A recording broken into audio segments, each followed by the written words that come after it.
नमस्कार दोस्तों, मैं डॉक्टर अमन पांडे अपने यूट्यूब चैनल डॉक्टर अमन होम्योपैथी में आप सबका हार्दिक स्वागत करती हूँ। फ्रेंड्स, आज मैं बात करने वाली हूँ बहुत ही कॉमन प्रॉब्लम के बारे में, जो कि हम लोग को आए दिन महिलाओं में देखने को आजकल मिल रहा है, जिसका नाम है बल्की यूट्रस। तो फ्रेंड्स, आज मैं डिटेल में इसी बल्की यूट्रस के बारे में बात करूँगी। मोस्टली फ्रेंड्स, हम लोग देखते हैं कि बल्की यूट्रस आजकल जब भी महिलाएं यूएसजी वगैरह कराने जाती हैं, उनको कोई भी समस्या होती है तो उसमें एक रिपोर्ट जरूर हम लोग को इम्प्रेशन में देखने को मिलता है कि बल्की यूट्रस।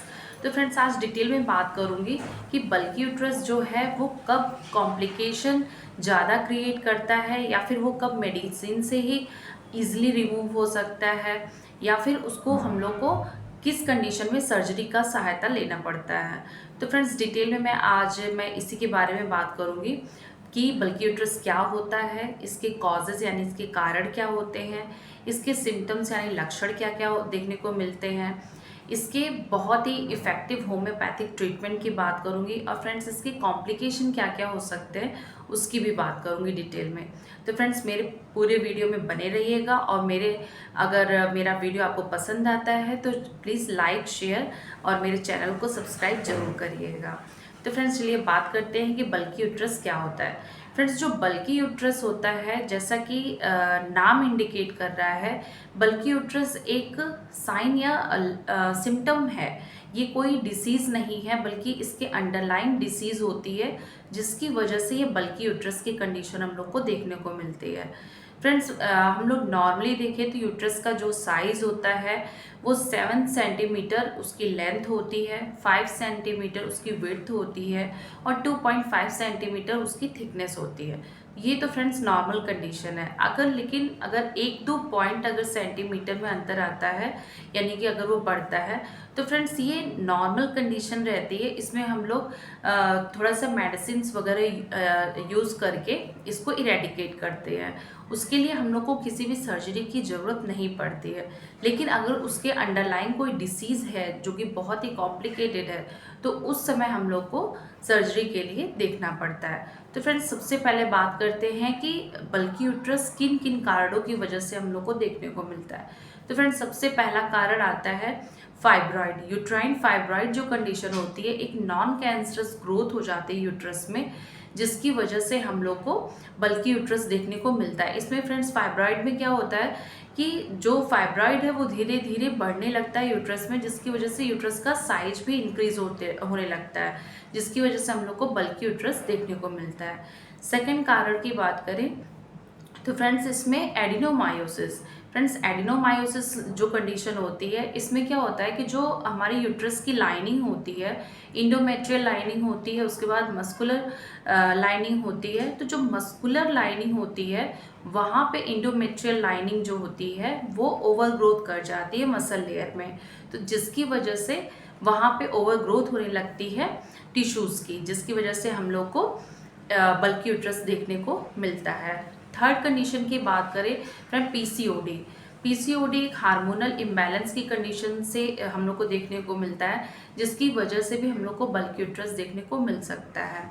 फ्रेंड्स, फोर्थ कॉज की बात करें तो कोई इन्फेक्शन हो सकता है, कोई इन्फ्लामेशन हो सकता है, जिसकी कंडीशन की वजह से हम लोग को बल्की यूट्रस देखने को मिलता है। फिफ्थ कंडीशन की बात करते हैं तो जिसमें प्रेगनेंसी आती है। फ्रेंड्स, प्रेगनेंसी जो होती है ये एक नॉर्मल फिजियोलॉजिकल कंडीशन है, जिसमें जैसे जैसे बच्चे की ग्रोथ होती है तो यूट्रस का साइज बड़ा होता जाता है, जिसमें हम लोग को बल्की यूट्रस देखने को मिलता है। कभी कभी क्या होता है कि प्रेगनेंसी यानी पार्चुरेशन के बाद भी यूट्रस का साइज धीरे धीरे कम होने लगता है, लेकिन कभी कभी क्या होता है कि यूट्रस का साइज थोड़े दिनों तक उसी साइज में थोड़ा बड़ा ही हम लोग को दिखता है, जिसकी वजह से हम लोग को बल्की यूट्रस देखने को मिलता है उस टाइम पे। तो फ्रेंड्स, ये तो फिजियोलॉजिकल कंडीशन है जो कि धीरे धीरे इरेडिकेट हो जाती है। अब फ्रेंड्स, इसके सिम्टम्स यानी लक्षण की बात करें कि हम लोग को क्या क्या लक्षण देखने को मिलता है बल्की यूट्रस में। फ्रेंड, बल्की यूट्रस में हम लोग को देखने को मिलता है कि प्रोलॉन्ग ब्लीडिंग देखने को मिलती है, पेल्विक पेन देखने को मिलता है, यानी कि जो नाभि के नीचे वाला पोर्शन है वहाँ पे पेशेंट को दर्द महसूस होता है। फ्रिक्वेंट यूरिनेशन, यानी कि उसको प्रेशर पड़ने की वजह से, यानी कि बल्कि यूट्रस यानी कि यूट्रस जो इनलार्ज हो गया है, जिसकी वजह से जो हमारा ब्लैडर है यानी कि पेशाब की जो थैली है उसके ऊपर प्रेशर पड़ने की वजह से बार बार पेशाब जाने का मन होता है पेशेंट का। कॉन्स्टिपेशन की शिकायत देखने को मिलती है क्योंकि जो बल्कि यूट्रस है उसका साइज इंक्रीज है, तो जो पीछे रेक्टम क्योंकि उसमें सिचुएटेड होता है जहाँ पे प्रेशर पड़ता है जिसकी वजह से मोशन क्लियर नहीं हो पाता है। कॉन्स्टिपेशन की स्थिति भी हम लोग को देखने को मिल सकती है। और फ्रेंड्स इसके साथ साथ डिस्पैरियोनिया की कंडीशन देखने को मिलती है जिसमें सेक्सुअल इंटरकोर्स के दौरान पेशेंट को पेन देखने को मिलता है। तो फ्रेंड्स ये सब मोस्टली हम लोग को लक्षण देखने को मिल सकते हैं।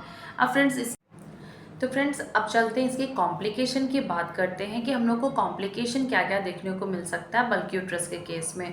तो फ्रेंड्स सबसे पहला कॉम्प्लिकेशन जो हम लोग को देखने को मिल सकता है कि इनफर्टिलिटी या फिर डिफ़िकल्ट कंसीविंग की शिकायत हम लोग को देखने को मिल सकती है पेशेंट में।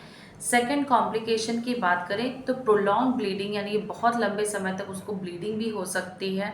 साथ ही साथ फ्रेंड्स उसके क्रोनिक पेल्विक पेन की शिकायत भी देखने को मिल सकती है कि जो पेशेंट है उसको बहुत लंबे दिनों से पेड़ों में उसके दर्द बना रहता है।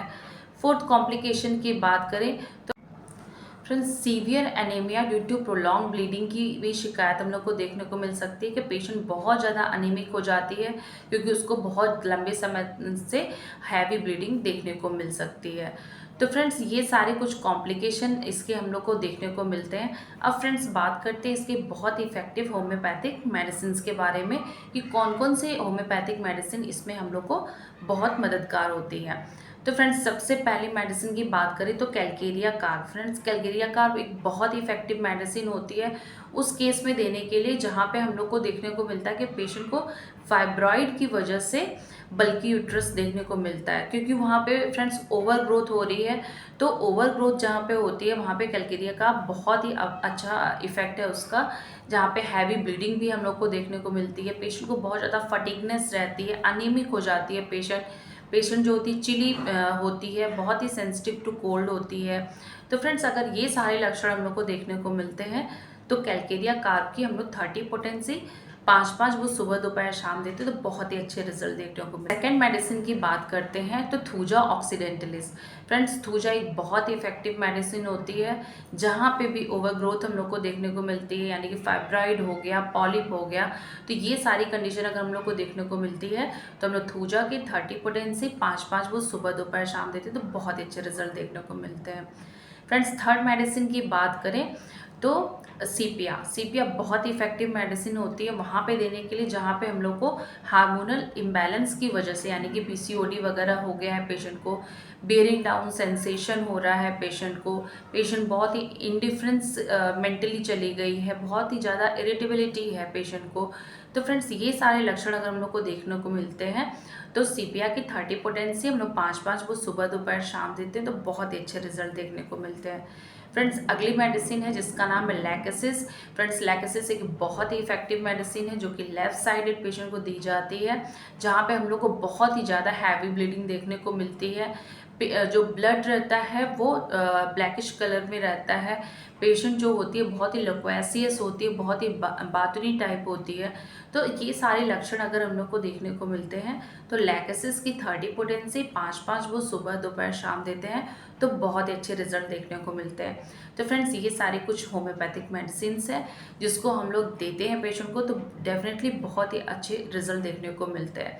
तो फ्रेंड्स यहाँ पे मैंने कुछ मेडिसिन की बात की है सिर्फ, इसके अलावा बहुत सारी मेडिसिन होती हैं बल्कि यूट्रस के लिए, फाइब्रॉइड के लिए, एडिनोमायोसिस के लिए, जिसके लिए हम लोग को कभी भी ट्रीटमेंट अपने से नहीं लेना है। किसी आप होम्योपैथिक फिजिशियन से कंसल्ट करके प्रॉपर अपनी हिस्ट्री टेकिंग करवा के तभी आप मेडिसिन को लीजिए। ये सिर्फ इंफॉर्मेशन पर्पस के लिए मैं यहाँ पे बात करती हूँ। तो फ्रेंड्स आपको मेरा वीडियो कैसा लगा लाइक और शेयर ज़रूर करिएगा और मेरे चैनल को सब्सक्राइब जरूर करिएगा। Thanks for watching. धन्यवाद।